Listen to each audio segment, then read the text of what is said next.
Hello there, meatbags. You know, or maybe you don't, we've noticed that Cobes can be a bit loose with the truth when it suits him. And here we have another example. Gaze upon the wonder of a phone that has been hacked by his fist, evidently. We saw this courtesy of Boglim Chronicles, who, by the way, is easily our pick for Content Creator of the Year. Mostly through their assistance, we've noticed quite a bit about Cobes that he's being dishonest about. Let's look at this first and hear what he has to say about it. So my YouTube phone no longer wants to work. Some asshole hacked my YouTube phone, and now it no longer wants to work. Cobes. It's not that your phone doesn't want to work, and not that someone has hacked it either. Let's bring up the pic again. See these cracks and the rainbow colors with black splotches? Yeah, that means it was physically hacked. Who do we know that likes hacking things? Well, there's you. Or maybe Warlord. Ah, well, it doesn't matter. What does is this obvious attempt to gaslight your audience. Josh, we are not as dumb as you seem to think we are. In fact, no, wait, let's let you finish what you have to say. It's beyond frustrating. I'm not gonna change my number for shit. Wasn't the phone number. Nothing you can do about it. Bullshit detected! Low-key, sometimes I hate my life. Probably a ring on your finger. Nothing you can do about it. Bullshit detected! Nothing you can do about it. Bullshit detected! You can quit hitting your phone when you get pissed off. First, you need to cut down on your drinking. Well, my phone's busted because some asshole hacked it. And I can't do anything about it. It is so beyond fucking mentally frustrating, YouTube. Hey Josh, did you know booze removes your inhibitions? Ever noticed how you have an anger issue and it always seems to come out when you're drunk? That's not a coincidence, amigo. The boozier you get, the less you're able to control your anger.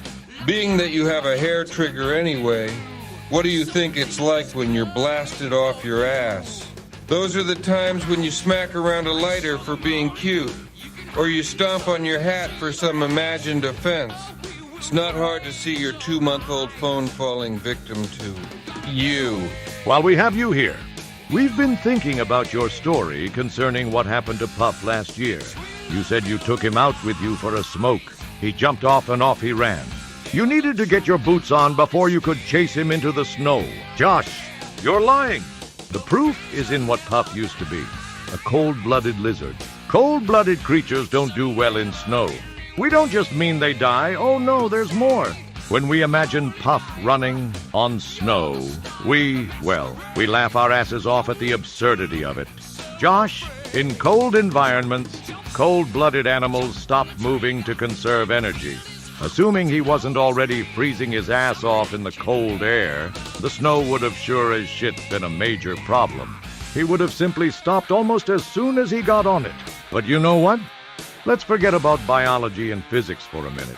What if we assume that, despite the absurdity, what you said is what happened? It just goes to show you were a shitty owner. Taking a cold-blooded animal outside in Wyoming is not the mark of a good owner, my guy.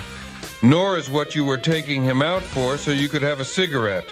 Did you know that reptile lungs are sensitive? Kind of like babies. Your story was that you were taking your lizard out into the cold air to smoke with him. It's ridiculous. Don't you see? Even this obvious lie you formed to cover your own ass doesn't cover it at all.